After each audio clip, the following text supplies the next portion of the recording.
इधरवासी को यही है कि स्कूल अभी बहुत सारा खुला हुआ है, ठीक है। और हम लोग लगभग 10 साल से इस क्षेत्र में हैं। बहुत सारे स्कूल में पढ़ाए भी हैं और उसके बाद खुद का जो है सो स्कूल खोले, ओपन किए। जब किसी स्कूल में पढ़ाए तो बहुत सारी कमियां को देखना पड़ा। तो हम लोग भी जब पढ़ने गए तो वहाँ बहुत सारी कमियां देखी कि हम लोगों को जिस प्रकार से पढ़ाया जाता था, उसके बाद जो है सो जब बाहर गए तो बहुत सारी दिक्कतें आई। जैसे सबसे ज़्यादा प्रॉब्लम था इंग्लिश का, ठीक है। यहाँ बच्चे को ज़्यादातर हिंदी बताया जाता है और बाहर जाने के बाद बच्चे को इंग्लिश में बहुत सारा प्रॉब्लम होता है। क्लासेज इंग्लिश मीडियम में चलती है, टीचर बता देते हैं, लेकिन लगभग 90% बच्चा उस चीज़ को समझ नहीं पाता है, जिसके कारण से जो उसका गोल होता है उस गोल तक नहीं जा पाता है।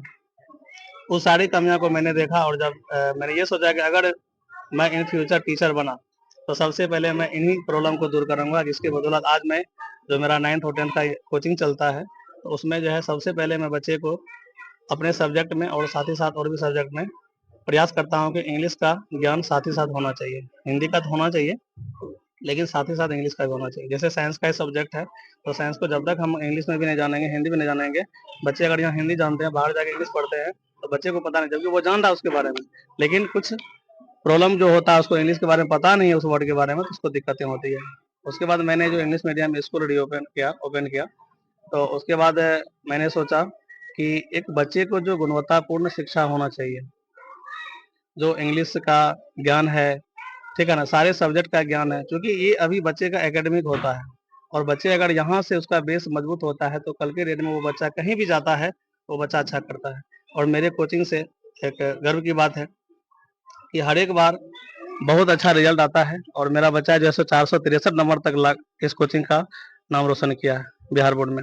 जो बच्चा की अभी जो है बिहार बोर्ड की तरफ से आईआईटी का तैयारी फ्री ऑफ कॉस्ट करता है, उसको सिर्फ और सिर्फ मैथ्स चार्ज का खर्च लगता है, ठीक है।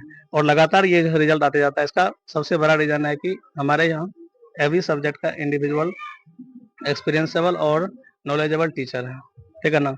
और क्वालिटी में मेरी कोई कॉम्प्रोमाइज़ नहीं होती है, भले ही मेरा फी थोड़ा-सा सबसे अलग रहता है, लेकिन क्वालिटी में कोई कॉम्प्रोमाइज़ नहीं करते हैं। साथ ही साथ मेरा एक प्राइवेट स्कूल चलता है जिसका नाम है शांति निकेतन पब्लिक स्कूल, जो कि बिहार सरकार द्वारा रजिस्टर्ड है। और गरीब बच्चों के लिए क्या कुछ सुविधा दे रहे हैं? गरीब बच्चों के लिए है कि उसकी जो पढ़ाई है वो निःशुल्क है। अभी भी मेरे स्कूल में बहुत सारे बच्चे हैं जिसके दुर्भाग्यवश डैड एक्सपायर हो गए। उन बच्चों को जो उनका इच्छा होता है उसको तो फ्री ऑफ कॉस्ट है, लेकिन फिर भी कुछ गार्जियन का कुछ सोर्स होता है इनकम का, तो वो अपने मन से कुछ पेड करते हैं, उस पर कोई दबाव नहीं रहता है।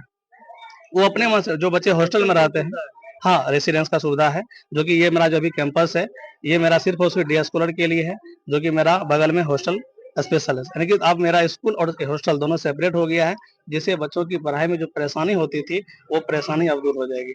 हम लोग जो चाहते थे अब वो बच्चे को वो सारा क्वालिटी मिल पाएगा। लोकेशन क्या रहेगा? लोकेशन इसका है माखन टोला सेमी बख्तियारपुर शर्मा चौक से दक्षिण।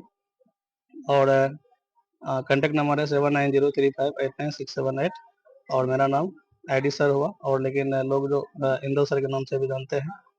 दुर्गा पूजा चल रहा है, क्या कुछ संदेश देना चाहिए? दुर्गा पूजा के अवसर पर जो भी बच्चे दुर्गा पूजा के छुट्टी के लगभग 10 दिन बाद तक आते हैं, एडमिशन लेते हैं, उस बच्चों का नामांकन बिल्कुल फ्री हो। और उनके फी में जहाँ तक हो सकता है हम फी में कमी करेंगे। और जो भी गरीब बच्चे आएंगे, मेधावी बच्चे हैं, अगर वो पढ़ना चाहते हैं, तो गरीब है, कोई सोर्स नहीं है, तो हम लोग उस बच्चे को फ्री में पढ़ाने का काम करेंगे।